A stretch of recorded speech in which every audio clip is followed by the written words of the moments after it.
Mourir l'âme pure ou la vendre pour les voir brûler. Au début, tu cries, ensuite tu pleures, et à la fin, après 300 jours à rôtir au soleil, tu ne fais que regarder. Je regarde le sable bouger tout seul. Je regarde cette chose m'étudier. Je n'ai pas peur, je n'ai plus la force pour ça. Je veux juste qu'elle monte une bonne fois pour toutes et qu'on en finisse. J'étais le roi. Maintenant, je suis une épave. J'ai tout vu passer. Des marchands, des voleurs, des gens qui avant n'osaient même pas me regarder. De l'aide, oublie.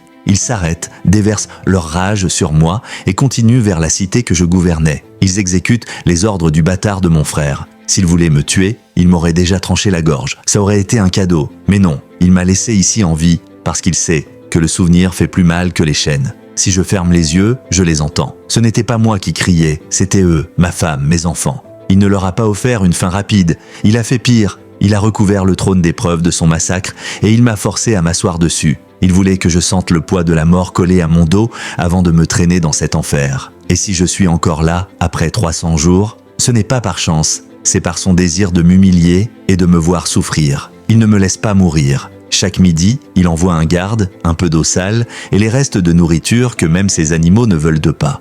Juste assez pour que le cœur continue de battre, mais pas assez pour que je puisse me lever. Car il sait que si je meurs, son amusement prend fin. Mais hier, la routine a changé. Le garde n'est pas venu m'apporter l'eau sale. Il est apparu avec son escorte personnelle, les pires bouchers du royaume. Mon frère n'est pas descendu de cheval. Il m'a regardé de haut, se couvrant le nez avec un mouchoir en soie. « Tu respires encore ?» demanda-t-il. Sa voix était sans pitié, juste de la moquerie. J'ai essayé de lui cracher dessus, mais ma bouche était si sèche que seule de la poussière en est sortie. Il s'est penché sur sa selle, s'approchant juste assez pour que je voie la haine dans ses yeux. « Père t'a tout donné, tu te souviens ? Le trône, la gloire. Moi, il me traitait comme un chien errant. » Il fit une pause et montra le désert du doigt. « Eh bien, regarde où est ta gloire maintenant. Moi, j'ai le royaume. Toi, tu as du sable. » Il fit signe à ses gardes de partir, mais il s'arrêta. Il se retourna une dernière fois avec un sourire qui me glaça le sang à 40 degrés. « Ah, j'oubliais presque. Ta fillesse est née, Sikara. Mon cœur s'est arrêté. Je pensais qu'il l'avait tuée avec les autres. Nous ne l'avons pas tuée, dit-il doucement. Elle est trop précieuse pour la gâcher. Elle cuisine et sert le vin à mes généraux jusqu'à tomber d'épuisement. Ainsi, elle apprendra par la force que dans mon monde, elle n'est qu'une servante. Peut-être que je l'amènerai bientôt pour qu'elle voie son père une dernière fois. Cette nuit-là, quand le soleil est tombé, quelque chose s'est brisé en moi pour toujours. J'ai regardé le ciel, mais je n'ai plus cherché les dieux de la lumière, ils ont permis cela. Alors, je les ai reniés. J'ai crié vers le sol. J'ai crié vers les ténèbres, j'ai offert mon âme à n'importe quoi qui pourrait me donner le pouvoir de tous les tuer. Et la terre a répondu. Le vent s'est arrêté net. Mes pieds nus ont senti le changement. Le sable n'était plus immobile. Quelque chose de lourd glissait dessus. Je suis resté paralysé. Quoi que ce soit qui était là avec moi, ce n'était pas humain. J'ai senti le poids d'un regard ancien planté dans ma nuque, calculant non seulement ma chair mais ma valeur. Du sable surgit une ombre noire. Ses crocs se plantèrent dans ma cheville comme des clous brûlants. Mon corps a réagi avant moi. Je me suis contracté tout entier. Puis vint cette brûlure profonde. Le poison met 3 minutes à atteindre le cœur, dit-elle.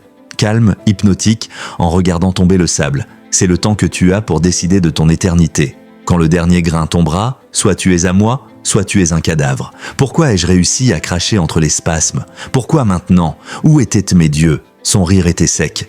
Quelle tendresse humaine! Ne sois pas naïf. Il n'y a pas de Dieu. Il n'y a qu'un créateur. Elle s'approcha encore pendant que je me tordais. S'il y avait plusieurs architectes, cet univers se serait effondré sous leur dispute. Regarde-le. Elle désigna l'horizon infini. Les étoiles, le cycle, la mort. La création est parfaite. Alors ton créateur est un sadique, ai-je crié, et le sang avait un goût de cuivre. Tu vois de la cruauté parce que tu regardes avec des yeux de mortel. Ce que tu appelles douleur, le créateur l'appelle équilibre. Elle se pencha jusqu'à ce que son souffle effleure mon oreille. Tes soi-disant dieux n'étaient qu'un filtre. Ils te voulaient pur, martyr et enchaîné à cette colonne pour équilibrer la balance. Son visage changea. Ses pupilles verticales se dilatèrent, dévorant le peu de lumière qui restait. Mais moi, son visage s'assombrit. Je te veux sale et victorieux. Tu étais un roi juste, une âme pure. C'est pour cela que je ne pouvais pas te toucher. Ta foi un bouclier. Mais en reniant aujourd'hui, en te brisant, tu as ouvert la porte. Le temps presse, roi déchu, le sable s'épuise. Ton frère ne joue plus avec des règles humaines. Il a déjà conclu son pacte, avec celui qui n'a pas de nom. Elle laissa tomber un peu plus de sable. Il restait des secondes. Si tu meurs ici comme un homme digne, elle sera la servante de ses bêtes. Pour l'éternité. Mon corps n'obéissait plus et mes yeux se fermaient. Je vais mourir, ai-je pensé. Et il rira sur mon cadavre pendant qu'il la dégrade. Cette pensée m'a brûlé plus que le poison. Je me suis élancé en avant et j'ai saisi le poignet de la lamia, arrêtant net la chute du sable. Si je te donne mon âme, me garantis-tu que je pourrai le tuer? Je ne veux pas de ruse. Je ne veux pas survivre. Je veux seulement sauver ma fille et écraser mon frère. Elle sourit. Elle ferma le poing, pulvérisant les derniers grains de sable. Mon pouvoir ne fera pas que le tuer. Il le fera supplier pour la mort. À l'aube, le garde est venu accomplir sa routine. L'eau pourrit. Mais la colonne était vide. Il fit demi-tour et courut comme si le diable lui-même le poursuivait. Sur la place, mon frère était occupé. Il mangeait des raisins, le bourreau nettoyait la ville. Le garde arrive, pâle comme un cadavre. « Votre frère n'est plus là. La colonne est vide. » Le sourire de mon frère s'effaça. Il écrasa le pommeau de son épée sur le visage du messager. « Amenez mon cheval !» rugit-il. Il arrive sur les lieux au galop. Il regarda les maillons brisés sur le sol. Ils n'étaient de pas coupés, ils étaient explosés. Il s'accroupit et avec rage prit une poignée de sable. Il renifla, ça sent le serpent. La peur traversa ses yeux pour la première fois. Ce n'est pas une évasion, c'est une invocation. La chute ne s'est pas terminée par un choc. Elle s'est terminée dans un silence absolu. J'ai ouvert les yeux, lumière bleue, pure et aveuglante.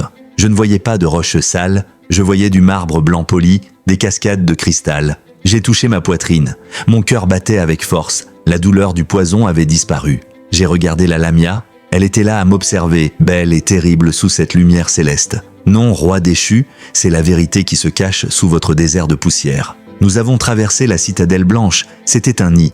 J'ai vu des centaines de lamias. Sont-ils tes sujets ou mes bourreaux? Demandai-je. Pour elle, tu es de la viande tendre. Pourquoi toi? Tu es une reine? Pourquoi prendre ce risque pour une épave? Parce qu'une servante cherche un maître, mais une reine cherche un roi. J'avais besoin d'un égal. Quelqu'un dont la haine était si pure qu'il pourrait supporter mon poison. Je ne cherche pas la soumission, roi déchu. Je cherche une alliance. Elle sort quelque chose enveloppé dans de la soie noire, une alliance pour une guerre impossible. Je t'ai vidé de ton humanité pour pouvoir te remplir de pouvoir. Ton frère a pactisé avec l'innommable quelque chose qui dévore la lumière, elle déballe l'objet. C'est une dague de cristal noir de l'obsidienne du vide. Prends-la, garde-la pour le cœur du traître. Maintenant, tu es armé. Il est temps de réveiller ton armée. Le bâtard n'est pas retourné au palais. Il est allé ramper devant son véritable maître aux terres interdites. Il entra dans la grotte sans regarder en arrière, tandis que les ombres déchiquetaient ses propres hommes. Devant lui se dressa une silhouette colossale. Elle n'avait pas de visage, juste des cornes incurvées. Tu m'as vendu un règne intouchable. Mais la colonne est vide. Ton frère a réveillé la mer d'en bas, les légions de pierre. S'ils marchent contre toi, ton royaume sera poussière avant l'aube. Aide-moi, donne-moi quelque chose pour les arrêter. Alors, j'ouvrirai mes propres cages. Je te donnerai les dévoreurs du vide. Je me suis lancé dans le vide bleu. J'ai atterri dans un monde mort et sec. J'étais entouré de cadavres de granit, des files interminables de géants. Là se trouvait le général, 3 mètres de pierre assis sur un trône de roche brute. J'ai levé ma main couverte de sang séché et je l'ai écrasé contre son torse rugueux. Je ne leur ai pas donné la peur, je leur ai donné la mémoire. Je leur ai donné mon frère riant. La pierre s'est réchauffée. Le géant se leva immense et mit un genou à terre devant moi. La pierre a commencé à ramper sur ma peau, forgeant une armure de pierre sur ma chair vive. Levez-vous, nous avons un royaume à brûler. J'ai émergé des ténèbres, la lamia m'attendait. Un homme brisé est descendu, un titan est remonté. Je ne suis pas un titan, je suis un bourreau. Si tu laisses ton cœur t'attendrir, la pierre se brisera. La terre a tremblé devant les murs de ma cité. Un mur de sable de 1000 mètres de haut s'avança. À travers la brume, les silhouettes commencèrent à naître.